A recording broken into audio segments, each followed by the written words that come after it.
James Bacon, welcome to Creator and Conversation. How are you keeping today? Oh, and I'm in great form. Thanks for welcoming on. And congratulations on the release of your second book and also your second talk. Am I correct in the National Library? Or was this subsequent? How many have you done at this stage?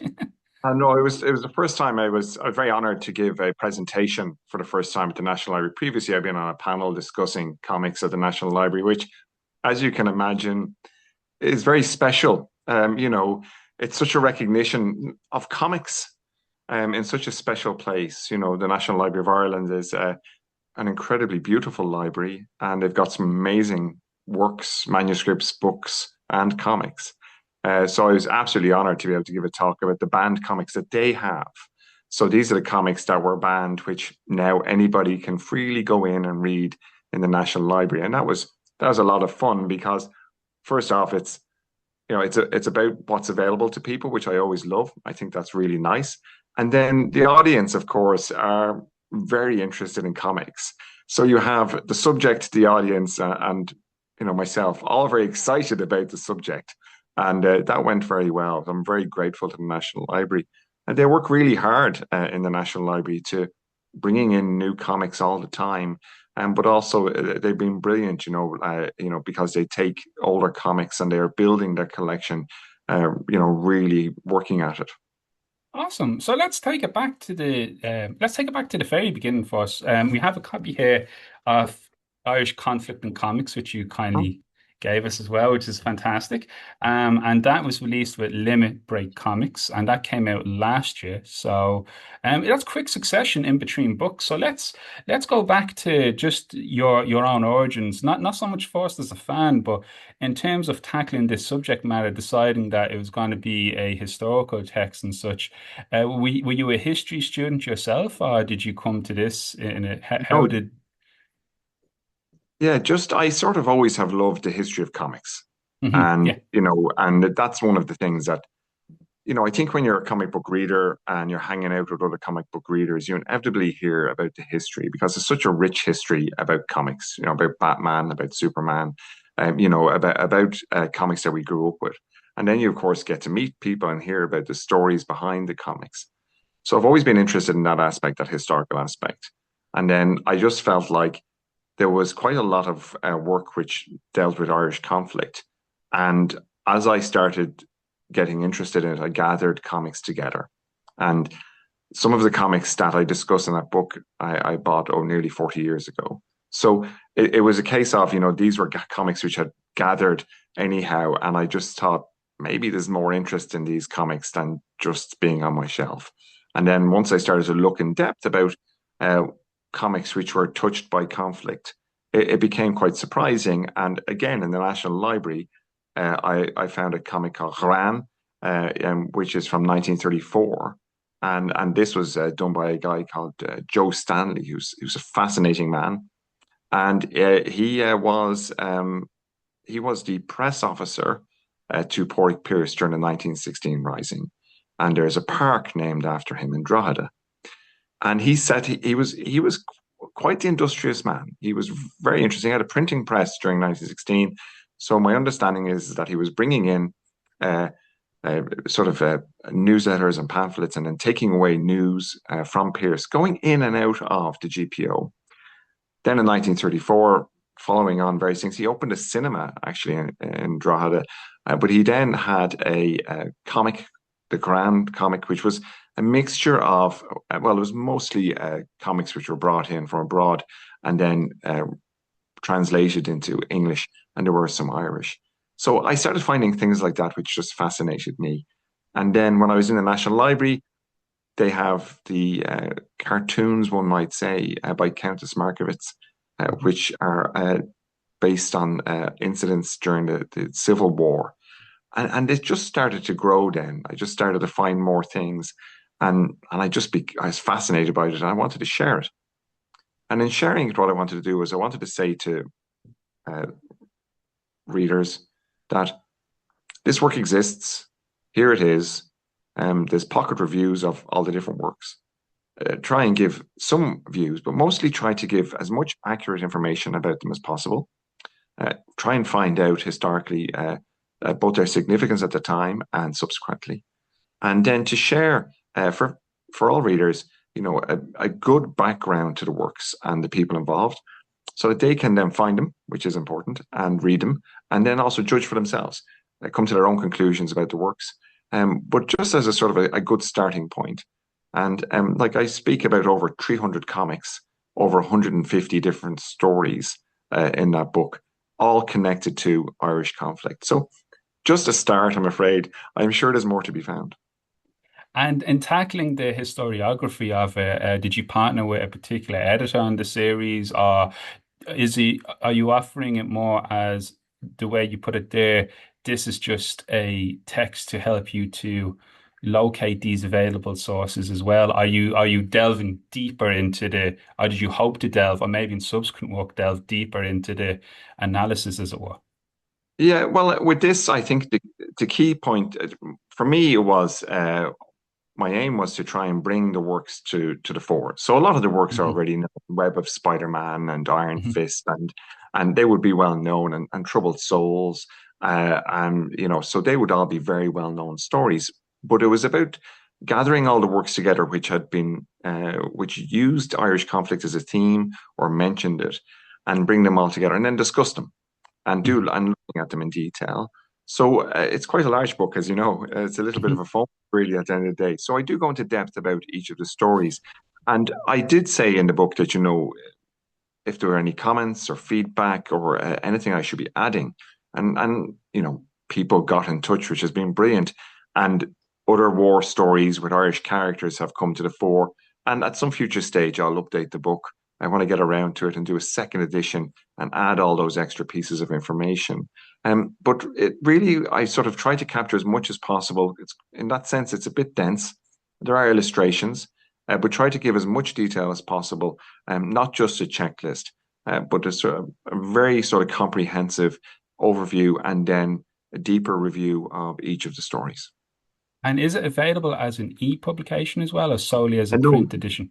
only as a print edition, and Limerick Break Comics and Paul Carroll and his team, who are amazing, Dublin based, as you know, Okay. they've been hugely supportive, and it's just a great team. And it's such a delight.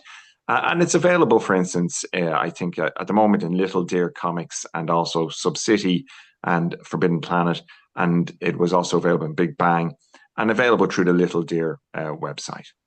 Oh, fantastic. And going back to some of the illustrations and pictures that you mentioned, because I recall at not Dublin Comic Con this year, the previous year, you were connecting with Brittany in the March show from DC and CB at Marvel. So how is it, sourcing the images and getting in contact with them? I imagine a lot of it would have been within the realms of fair use because of educational purposes, but did you have many rings to jump through to gain access to certain texts? I actually was really surprised at how gracious and pleasant everyone was. Hmm. The guy, Brittany was lovely and as a fine example of engagement with somebody who's interested in the subject. And I got a chance to speak with her at length, actually. And the thing was, her knowledge was amazing, and she knew some of these stories that I was going to be writing about. DC Comics were like very happy to allow me to use the work. I should say, I should be really clear, they allow people to use work under fair use. They Hmm. don't put it in writing. They don't. It's not anything that's formal. But at the end of the day, it's if it's fair use for educational purposes, and of course, any illustration is very minimal. It's maybe one or two panels just to illustrate the text, and that's I think that comic book companies have always been very fair and generous with fans, scholars, and academics in that regard, and very kind. And sort of they understand the purpose of the book is about sharing the passion and educating, as you say, but also talking about the works. And I think they really like that too. So I was delighted with the support I got across the board, and it was really nice. But again, like many works, it's used under fair use, and that's noted as such quite categorically in the book itself. So I just wanted to make sure I knew where I stood on these things, as it was my first book, and yeah, that was it was really helpful. Yeah, that's wonderful. And in terms of the follow-up book as well, just before we get into the subject matter, I noticed you do have the kind of amendment at the end as well from the first book. So it's great to see that follow-up ahead of any future editions of Irish Conflict. You've been doing a book a year so far, so I was just wondering, is this going to be an ongoing series that you have, or will there be a break now in between books? Because it looks like you have a fast assortment of information before you. So what's your schedule looking like? Did you plan for this quick follow-up from the first book, or was this something that was formed naturally? Well, I'm very lucky at the moment that I've got time in hand to spend time researching and reading. And I've always read, researched, and written anyhow as a hobby for decades, as a fan writer. And therefore, pivoting that to books, I've just really enjoyed. And I used to be heavily involved with conventions, and I've taken a break from running conventions now. And again, I just found that if I was, I started to enjoy it an awful lot. And when you're in, I didn't realize how much writing I could get done as I enjoyed the comics and enjoyed reading them. Now, I should be very clear. Um, they're not comics I would immediately recommend to everyone, but I enjoyed researching them and then writing about them, as opposed to inherently enjoying the stories themselves. Although, for instance, like some stories like Holy Cross, which comes from various people from Northern Ireland, Malcony, PJ Holden, Francis Davey, um, that's phenomenal. Those stories are very poignant and moving, and really are pause for thought. I would put Holy Cross and Troubled Souls on my metaphorical shelf next to Mouse.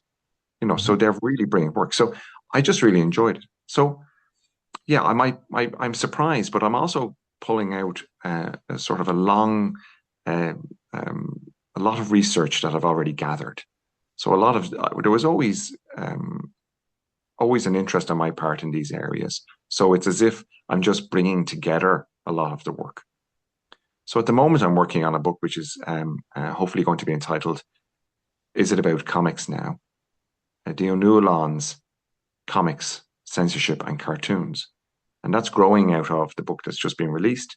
And it's going to be a much smaller work, looking at Brian O'Neill and Micheál O'Neill and Kieran O'Neill and their work in relation to censorship, comics and cartoons, or writings, and so forth. Micheál O'Neill was a cartoonist. So going to bring that together. And Brian O'Neill is better known to some people as Flann O'Brien, or Miles Nagopaline, who had 4,500 newspaper columns to Crushkeen Lawn in the Irish Times. So I'm hoping to bring that together. Have to see how that goes. And then a work which is I've something I've been again working on for a long time, is hopefully going to be called a Green Island Far, Far Away. And that's the Star Wars connections to Ireland. And and that's one I've been working on for a while because as well as comics, I'm a Star Wars fan. And there's very interesting Star Wars connections. So the book begins in 1976 with Declan Mulholland, who's an actor from Belfast working in London. And he, of course, was the original Jabba the Hutt. And he was in the scenes with Han Solo in the hangar bay. And he was Jabba the Hutt, which was subsequently changed then with CGI. But I was very privileged to meet Declan Mulholland in the 1990s. So I was able to write about him. And then there's the actors who are involved. There's production people who've been involved. And there's been an amazing Irish contribution, I find, to comics, Star Wars comics. So I would say there's well over 100 Star Wars comics which have had the touch of an Irish creative hand. If you think about going back, you would have Killian Plunkett, who did a huge amount of work and then went into Lucasfilm and did brilliant work for them. But you also had Gareth Ennis and John McCrae in the 1990s. And then, we've all the way up, we've had many artists get involved. Rebecca Nalty did a run of work on the Star Wars run. And then also we've had people do variant covers. So Nick Roach and, of course, Will Sliney has done a lot of work on Star Wars. So there's all these connections which I'm hoping to bring together. And then there's the locations. So I went down to Skellig Micheál earlier in the summer, and I've been to a number of different places, Loophead, Dunmore Head, Sybil Head, looking at the locations that were used, especially for The Last Jedi. So, again, bringing together work that I've possibly been researching for myself for a long time and hopefully presenting it all going well next year or the year after in book form. Well, that's wonderful, and it's great to see the follow-up and the momentum as well. Have you ever read any of the Robert Caro books? I know he like the Power Broker or the Lyndon Johnson biographies. Yeah, he's one of my favorite authors, but he has a great the smallest of his books. It's not quite a biography, it's not quite a process book. But I recommend it to you if you haven't read it, called Walking. And it's just really good. It really gets into his approach to the walk, to the commitment.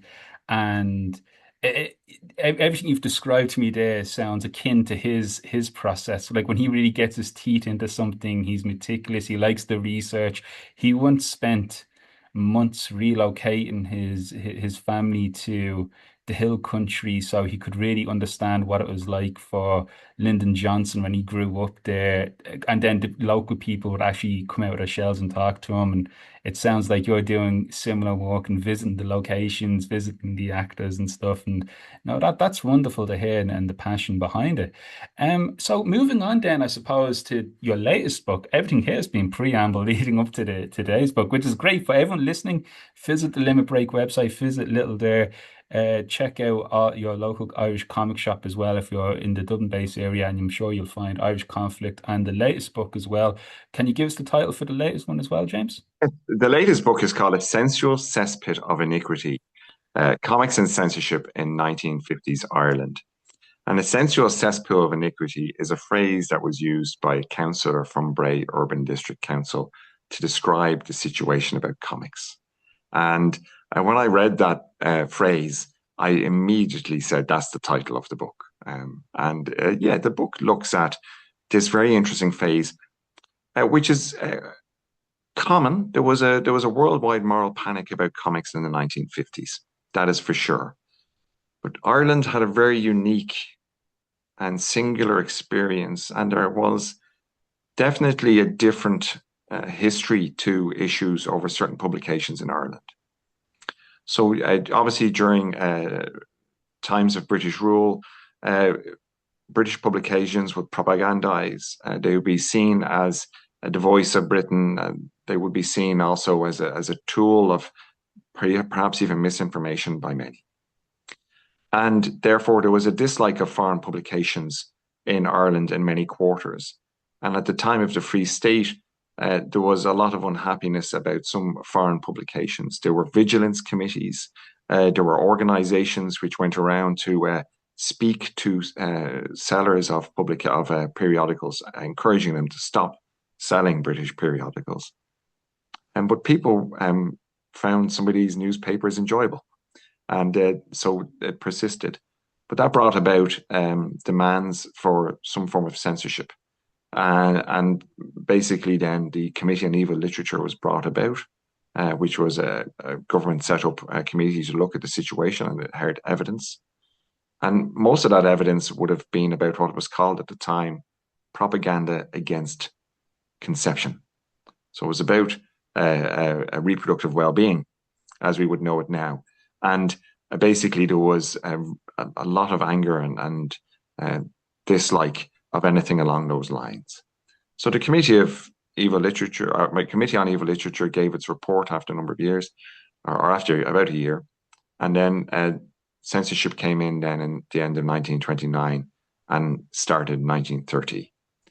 The first book banned was by Aldous Huxley, but then the next string of books which were banned were all about what would be known as reproductive well-being now. Margaret Sanger, for instance, and Marie Stubbs. So we had this history of banning things, and we had this history of the Catholic Church mobilizing people to speak out, write about, complain, and basically agitate against certain publications. And whereas in America they were burning comics in the 1940s, although in their thousands, which is a very low number when you consider that I think around 1950 there were 700 million comic books published in America. Vast amount. Um, Comics, as we know them, the pamphlet, the American pamphlet uh, comic book, which began in the 1935. Comics had been around from the 1860s, comic strips in other publications. But the comic book was a phenomenon, and it caused some concern in America. That concern didn't travel over to Ireland in the same way at all. Ireland did have no shortage of comics coming in. DC Thompson in 1950 were sending over about 200,000 comics a week to Ireland, and that's just the Dandy DeVino adventure and Hotspur. So, people were reading comics, children were reading comics everywhere. They were very popular. And really, it was in around 1951. There was unhappiness about what were known as the Sunday papers, and these were British papers which were available to readers on a Sunday, which would be more salacious, the weekend papers, to be more crime situations and criminal stories and so forth. And they were first off, one might say, the target of attack by a chap called Father Richard Devane, who was a Jesuit. And then that didn't do so well. Many people objected to that. Somebody wrote in to the Irish Times and they signed off Komota, which is atomic backwards. And Flann O'Brien, Mosnagopaline, wrote a strong piece quite soon, noting how this would impact indigenous comic strips such as Mutt and Jeff and so on, and Superman, because these comic strips were being published and had been published in Irish newspapers for some time. Comic strips were always published in newspapers, really going back, I think, until definitely the 1930s. So we then had this rising of fervor, against comics because the attack against British newspapers failed. So about 2 months later, the Irish National Teachers Organisation and Father Devane turned around and they had a very concerted attack against comics. Resolutions were passed at the Irish National Teachers Organisation AGM, which were brought forward by the Cork branch. Father Devane wrote a piece, wrote a letter. His letter was then complimented, and there was a cycle then that grew of agitation against comics. And when it waned, councillors, library committees, various organisations around the country would pass a resolution or send a letter or make issue of it, which would gather some press. And that press increased until 1954, when there were over 300 newspaper articles about comics in Irish newspapers. So as opposed to American Britain, we had a very different sort of history to it. And there was a very dynamic approach by the people agitating. Initially, it would be just comics. Sometimes they said there was an educational issue because the language being used and it wasn't good. Then there would be crime comics, and then there were horror comics. So I just found it all very fascinating that there was such uproar about comics. I remember around 1990 that there was concerns about Black Kiss by Howard Chaykin and whether that would be banned in Ireland. And at that time, there were issues with comics coming into Britain. So I just found this area, curtailment or censorship of comics fascinating. I think it's and also they're the comics you want to read, right? Like if somebody's saying to you, you can't read this comic, I would like to know why. Why can't I read that comic? Oh, I do. It's reading. Reading shouldn't be a crime. Reading is not a bad thing. It's about expanding your mind and applying some thought to it. And then even a horror comic is about making the reader think. I found that whole area interesting, and then I discovered what comics were banned. That was basically that. Yeah, so that was how I came to it, and that we've got that very, as I say, I think it's a unique and singular Irish history and approach to the situation, which is very different than elsewhere. But we then had our moral panic about comics in the 1950s. It is interesting. It's very interesting. You hit upon a valid, very fertile point there of the questioning as to why not read this, are trying to subvert the reader from accessing the material as well. It's something which prior to setting up the academy, we discuss it in our work at the academy as well. But prior, when I taught animation history and theory, we would look at censorship, the censored 11 and such within animation. And the point, and often when I teach academically something like animation or comic books, obviously there's the elephant in the room.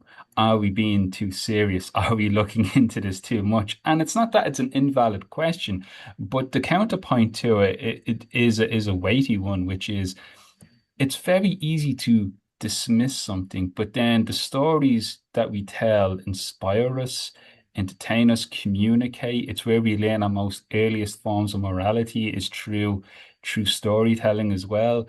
And so often, more often than not, it's when they try to, when a certain party or force attempts to assert control of your access to the stories or to change the story, what they're doing in a more sinister manner is really trying to control the people or the perceptions of the people as well. There was a great exhibit which Paul Gravett over in the UK did cover, Anarchy in the UK, Comics Uncovered. Did you get a chance to Yeah, check that out? I did. I did. It's Yes, it's very really good. good. Anyone listening, if they haven't, should check out the catalog. But that was a fascinating one as well because it's different to the approach as you're discussing, some crossover to the US and such with book burning and everything, but they had a similar approach of really just they looked at the aspect of how comics were a form of American imperial, a spreading of imperial ideologies, and that was because Churchill was being so vindictive after losing the 50s election. So he was trying to attack the people of Dundee, where he lost a lot of support from. And of course, comics in Dundee were such an important industry for them. And I think he even, helped to precipitate this crazy alliance of sorts between the Church of England and the Communist National Party. It's this crazy, crazy history. Yeah, Th Martin Barker's book, Haunt of Fears, is absolutely amazing on that subject, and it's really an interesting period of time in Britain. And we didn't have, I think it was the Communist Party of Great Britain, which got very involved with that side of things. And again, you're right, didn't have that anti-American sentiment here for obvious reasons. There's always been a strong connection between Ireland and America, a positive one, I would have said. But it's very interesting because the censorship process in Ireland banned material for everyone, books and periodicals, adults or children. It doesn't matter. It's banned. You can't read it. So banning of these comics meant they were banned for adults as well. And that's something that, again, discerning adults need to say, and parents, I suppose, I'm not a parent myself, but parents have that hard task of bringing up their children. And it's up to them to decide what's right for their kids in the majority of the situations. That's my view. They've got the hard job. And, as you sort of, hint to, it's up to them in a way to sort of decide what's right for their child, what stories their kids should have and hear. And then also that engagement with children, I hope, where, I had that with my own dad as a comic book reader as a child, where it's like something terrible happens, but we discuss the terrible aspect of it, which is something that we don't want to see occur. So, there's an educational side now we see to comics, which uh, I mention it in the book. We have educators speak about the positive side now of comics. But even at the time, there were voices of reason in Ireland who did speak about the educational positives that could come from comics. But books and periodicals were banned for everyone. And that was sort of a bit of a challenge because it's a case of no one can read these comics. And in many cases, the comics that were banned were spooky, not so much horror. I suppose crime suspense stories is infamous for some of the more startling and horrific visuals they would have had, especially as covers to capture people and to. But the stories themselves normally have a very strong moral aspect to them, where an underdog normally rises, or somebody who does wrong is left either horrified or does get in trouble. But I think it's interesting you say about the control. And the 1950s weren't a nice time in Ireland. Other people have written in great detail how nearly 400,000 people emigrated, how the people would get up and go, got up and went. They just went. And things were very harsh here. There was economic issues, housing issues, job issues. And often wonder, and Michael Adams mentioned it in his book, Censorship and Irish Experience. It's interesting, it was a thesis and he went on to great things, but it turned into a book. So he was very close. This would have been in the 1960s, it was published. And he said, was it a storm in a teacup? Because he went and looked at it briefly. And then he said, and was it a distraction? Was this a distraction from other bigger problems? Mhm. It's hard to know what the motivations for some of the people for what they said and the statements they came out with. Like they're fanciful and absolutely bizarre, some of the things that people were saying. And of course, this was all linked to a potential increase in juvenile crime. And there was no increase in juvenile crime from what I can see. Eleanor Leary, who is an academic, did an excellent book and wrote a chapter on this actual subject. And she found some amazing evidence in regard to juvenile crime. And juvenile figures were in the National Archives. And also, would you believe it or not, in the juvenile crime figures were in the National Archives and also in the Kerryman newspaper. And bringing these sets of information together, I my reckoning is, and it's not empirical evidence, I'm afraid, but that juvenile crime was not increasing at the same pace as adult crime for sure, and it was potentially falling. So, they were blaming everything, and they were happy to blame everything. And as you say, it's very strange, and we see that today, don't we? And that control, that desire to control things that people read, that only comes from a place of fear. That's a place of fear and sometimes ignorance. And now I'm not talking about parents deciding what their kids should read. I'm talking about people saying, you shouldn't read this. Like that's the important thing about, humanity. We need to be able to read and make up our own mind, to be able to discern, the value, the story. Like that's nearly a crucial part of humanity, being able to discern art. That's we like different things. If we all like the same thing, it would be dreadful.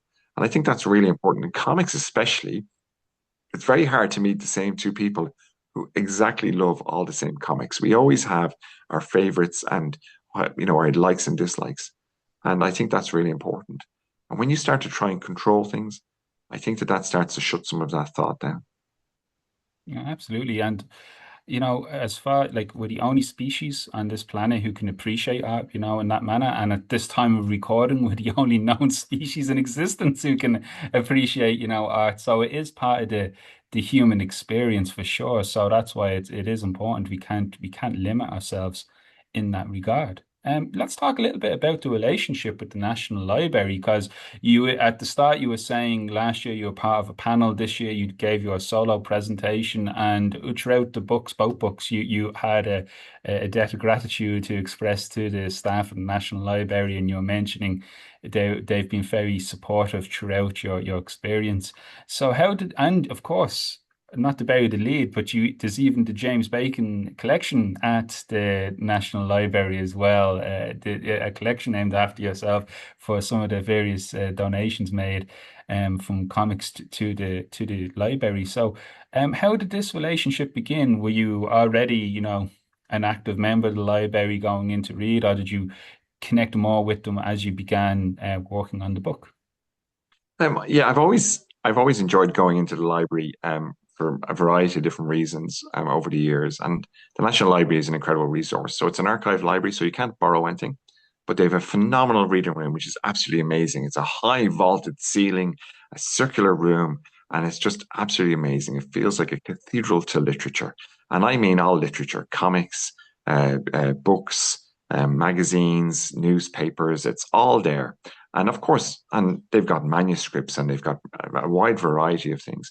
They've even got an amazing a collection of signed, autographed photographs of actors, Irish actors. It's just so many. It's a treasure trove. And I was just doing some research, and I felt like the library um, might like some comics that I thought should be saved. And I was utterly surprised when I encountered Frances Clark, who's in the library, and she was incredibly welcoming and said, "Oh my goodness, yes, of course we would love these comics." And I was like, "Okay." And they have a very specific remit. It's hard because any donation is then is a piece of work. It needs to be catalogued, it needs to be stored, needs to be saved. But comics which have a strong Irish connection or by Irish people, or there's an element to them which has as I say, from a historical point of view, a significance. They were delighted to have, and they do have a lot of comics. As well as Ghran, they have the Leprechaun, they have Topics comics, so these would be from the 50s. They've got Era Shannis Nua. They've got a wide range of comics already, which, the only place I could find them was actually in the National Library. So I was just able over a period of time to contribute some comics, donate them. And I was a bit surprised then when they said, I'm honored. It's a huge honor, Owen. It's a massive thing.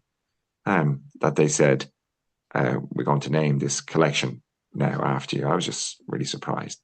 And, it's just given me encouragement to donate more comics. And I think you'll understand this that we get to a certain point where we want to contribute to give back to the community, and we see this in comics a lot. We see that an awful lot of artists and writers, give time, give energy to encouraging people to get involved in comics. I'm afraid that my imagination and my artistic skills are very low, but my ability to capture and write about comics exists, and therefore I want to share that passion with other people. And in doing so, I want them to be able to see the comics.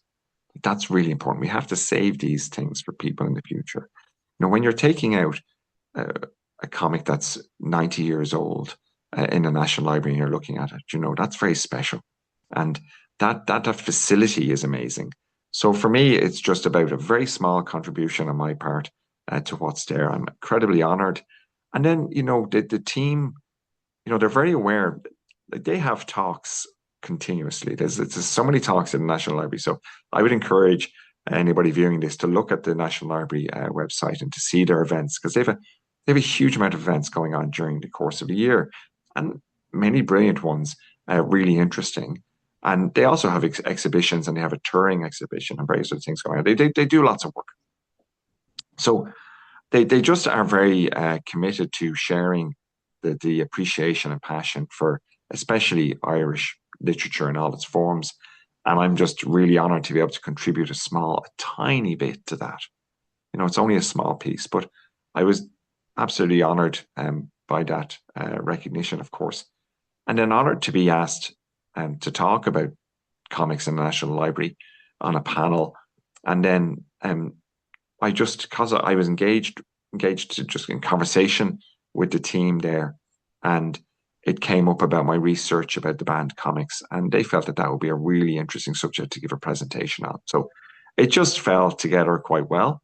And of course, then I have to disseminate all that information into a presentation, which is great and really quite good fun. But the best part of it, and as I say, is that all these comics which were banned, all these comics which we weren't allowed, people, adults as well as children, were allegedly not allowed to read because the banning process had its faults. So, for instance,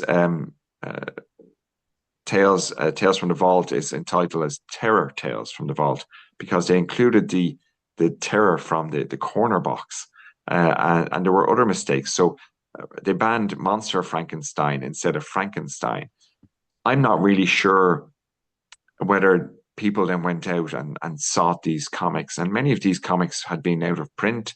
Well, there were only 17 comics in total banned, so some of these comics were out of print already. So it's really hard to know the motivations of the Censorship of Publications Board and what they were going about, what they decided needed to be banned. And some of the comics are very mild. Other ones we would recognize as horror comics of that era. And it's just amazing now to have a quantity of those comics available in the National Library for anyone to read. Amazing. And for anyone who missed either of your talks, the panel from the previous year, your presentation this year, have they been recorded on the National Library website or made available anywhere? No, afraid not. They weren't recorded at the time. But yeah, I suppose that, self-promotion, I'm afraid there, Owen. You know, uh, the the um the panel looked at the books which were in the National Library, the comic books which are in the National Library, and some of that is discussed in Irish conflict, because conflict does come up a lot in Irish comics, even on the as within anthology comics, there would sometimes be stories about that. But they have a larger collection, and definitely worth looking at. And of course, anybody can go and look on the National Library catalogue, and they have a long. If you just put in comics, you start to find quite a lot of comics. And then the work for on banned comics in the larger part came from a sensual cesspool of iniquity. So yeah, I would point people at the books if they wanted to find out more. Sorry about that. But the comics that were banned were really very interesting. We had comics which were put together, which included comics which had the covers stripped, so they were like nearly annuals. So we had a comic which is called Action Comics, and it had an indicia from DC, and nobody really knows what was in this. And I imagine every annual was a bit different because all they were doing was stripping the covers off American comics which had been returned, and then basically stitching them, six of them, into an annual format with a new cover. So even banning this comic, it's a pointless exercise because the next annual along may have six different comic books. So it was very strange stuff, I think. But some of these things are very hard to find. Like there was a mixture of British publications and American publications, and a lot of other fans have done a huge amount of research. I found the Grand Comic Database to be really a great resource, as well as Comic Book Plus, which is a website of comics which are out of copyright.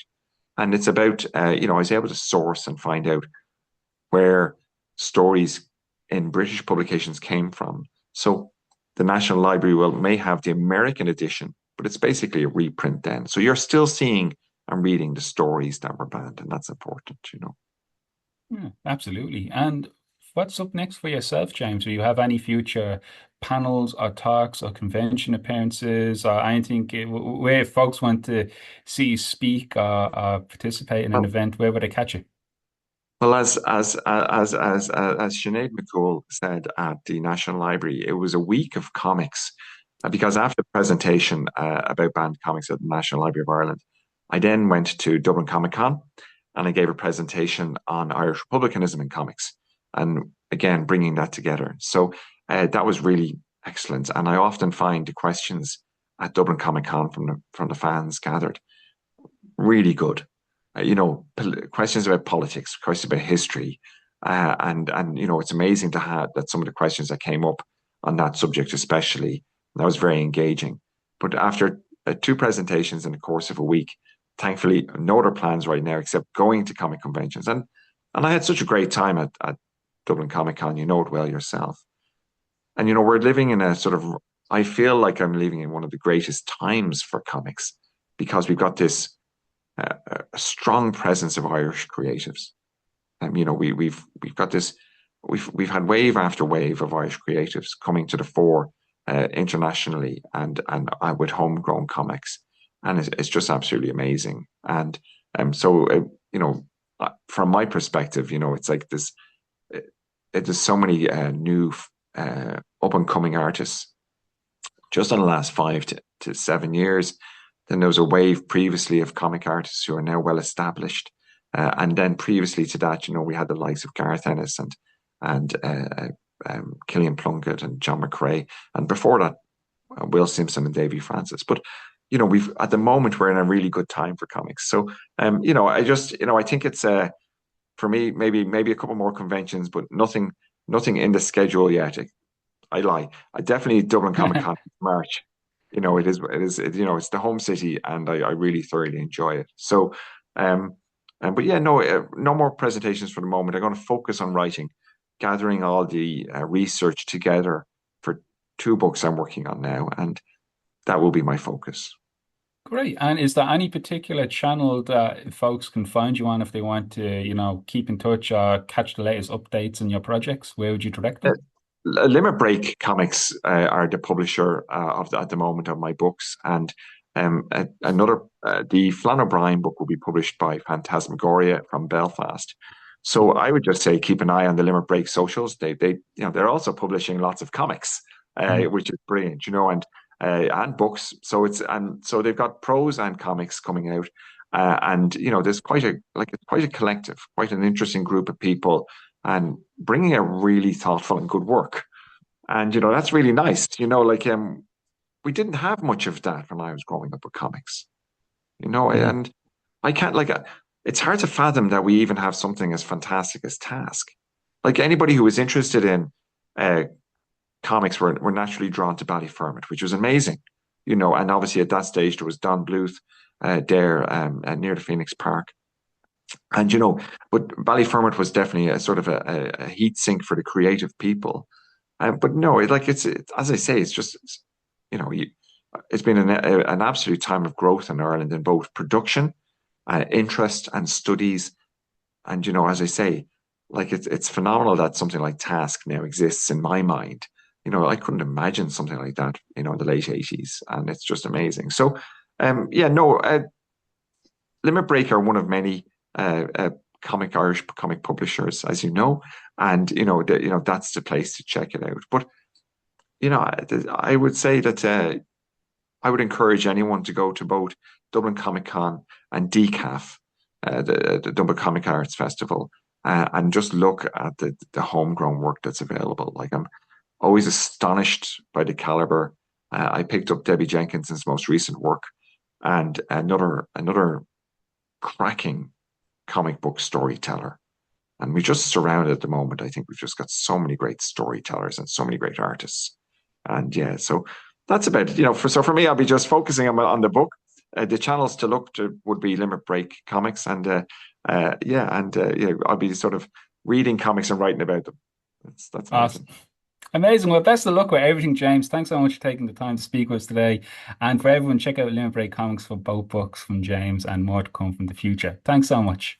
Thank you very much indeed.